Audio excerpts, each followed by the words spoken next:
आज के इस खास विश्लेषण में हम एक ऐसे विषय पर बात करने वाले हैं जिसे लेकर बहुत सारी गलतफहमियां हैं। जी हां, हम बात कर रहे हैं अघोर परंपरा की। अवधूत अलख राम जी के गहरे विचारों के आधार पर आज हम इस रहस्यमयी दुनिया का सच समझने की कोशिश करेंगे। तो बिना किसी देरी के चलिए सीधा शुरू करते हैं। अब एक पल के लिए सोचिए, जब भी अघोरी शब्द कानों में पड़ता है तो सबसे पहले दिमाग में क्या आता है? शायद राख से सने हुए चेहरे, शमशान घाट या कुछ बहुत ही डरावनी सी चीजें, राइट? सच तो यह है कि सालों से मीडिया ने हमें यही सब दिखाया है, लेकिन आज हम इन सुनी सुनाई बातों से परे जाकर असली तथ्यों को खंगालेंगे। पहला भाग, अघोर का असली अर्थ। भले ही दुनिया को अघोर शब्द से बहुत डर लगता हो, लेकिन इसका असली मतलब जानकर शायद आपको हैरानी होगी। इसका शाब्दिक अर्थ बिल्कुल उल्टा है। अघोर का सीधा सा मतलब है जो घोर ना हो, यानी जो डरावना बिल्कुल ना हो। ये एक ऐसा आध्यात्मिक रास्ता है जिसकी सबसे बड़ी खासियत है एकदम चरम सादगी, बिना किसी तामझाम या उलझन के बिल्कुल प्राकृतिक तरीके से जीने का विज्ञान। और इसकी जड़ें कितनी गहरी हैं, ये सिर्फ इस नंबर 5 से समझा जा सकता है। हमारे प्राचीन ग्रंथों के मुताबिक भगवान शिव के 5 मुख हैं, और क्या आपको पता है, उनमें से एक मुख का नाम ही अघोर है।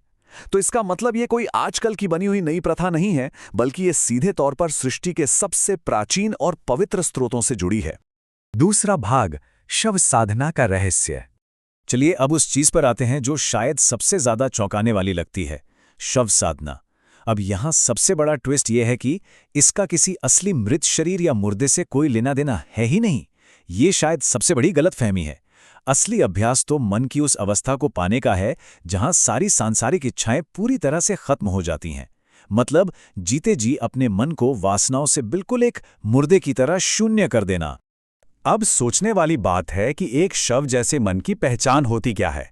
देखिए, एक मुर्दे को ना तो भूख लगती है, ना प्यास सताती है, और ना ही उसे कोई लालच होता है।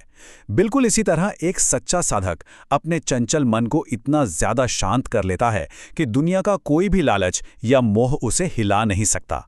और इसी गहरी पूर्ण शांति में ही उस परम शक्ति की आवाज को सुना जा सकता है।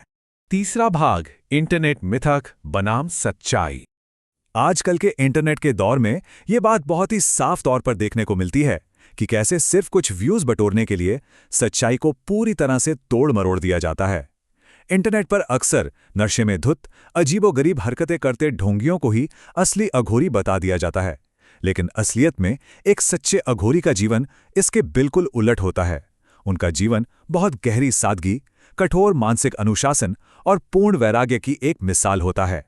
और इसी से जुड़ी एक बहुत ही अहम बात यह है कि सच्चे आध्यात्मिक गुरु हमेशा नशे और मादक पदार्थों के इतने सख्त खिलाफ क्यों होते हैं?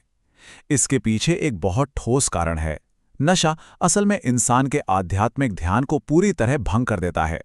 यह हमारी सोचने समझने की शक्ति को धुंधला करता है और मरने के बाद आत्मा को अंधकार की तरफ खींचता है। सच्ची साधना के लिए एकदम साफ दिमाग और स्पष्टता चाहिए होती है, और नशा उस शुद्धता का सबसे बड़ा दुश्मन है। चौथा भाग, सूक्ष्म शरीर की जागृति। अब थोड़ा और गहराई में चलते हैं और देखते हैं कि ये सब आपस में कैसे जुड़ता है। भारतीय दर्शन के अनुसार हमारे अस्तित्व की 3 मुख्य परतें होती हैं। पहला है स्थूल शरीर, यानी ये भौतिक शरीर जो हमें आईने में दिखता है। दूसरा है सूक्ष्म शरीर जो इसके भीतर है, और तीसरा है कारण शरीर। अघोर साधना का जो असली फोकस है वो इस भौतिक शरीर पर नहीं, बल्कि उस अंदर बैठे सूक्ष्म शरीर को जगाने पर होता है, क्योंकि जब तक वो सूक्ष्म शरीर नहीं जागता तब तक उस परमात्मा से सीधा संपर्क होना लगभग नामुमकिन है। लेकिन ये जागृति इतनी आसान तो बिल्कुल नहीं है। इसके रास्ते में 5 बहुत बड़ी दीवारें हैं: काम, क्रोध, लोभ, मोह और अहंकार।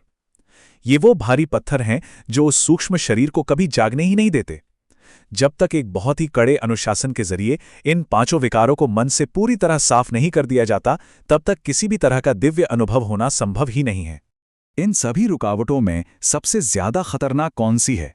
इस पर गुरुओं ने एक बहुत ही गहरी बात कही है। पाप के बाप का नाम लोभ है। जी हां, लालच। लालच ही वो असल जड़ है जहां से दुनिया का हर भ्रष्टाचार, हर गलत विचार और आध्यात्मिक पतन शुरू होता है। अगर इंसान का लोभ खत्म हो जाए ना, तो बाकी सारे विकार अपने आप ही कमजोर पड़कर ढहने लगते हैं। 5वां और आखिरी भाग, भय पर विजय, भैरव। अब यहां सबसे जरूरी पॉइंट समझने वाला है, वो है भैरव शब्द का असली मतलब। भय का मतलब है डर और रव का मतलब है मृत्यु। तो भैरव का सीधा सा अर्थ हुआ साधक के भीतर डर की पूरी तरह से मृत्यु हो जाना। शमशान जैसी जगहों पर साधना करने का मकसद कोई भूत प्रेत या बुरी शक्ति को जगाना नहीं होता, बल्कि उसका इकलौता मकसद इंसान के भीतर बैठे मौत के और अज्ञात के सबसे बड़े डर का कड़ा इम्तिहान लेना और उस पर पूरी तरह से जीत हासिल करना होता है। इस बात को एक बहुत ही दिलचस्प किस्से से समझते हैं।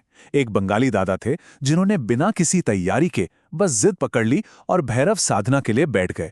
वो असल में कोई आध्यात्मिक शॉर्टकट ढूंढ रहे थे।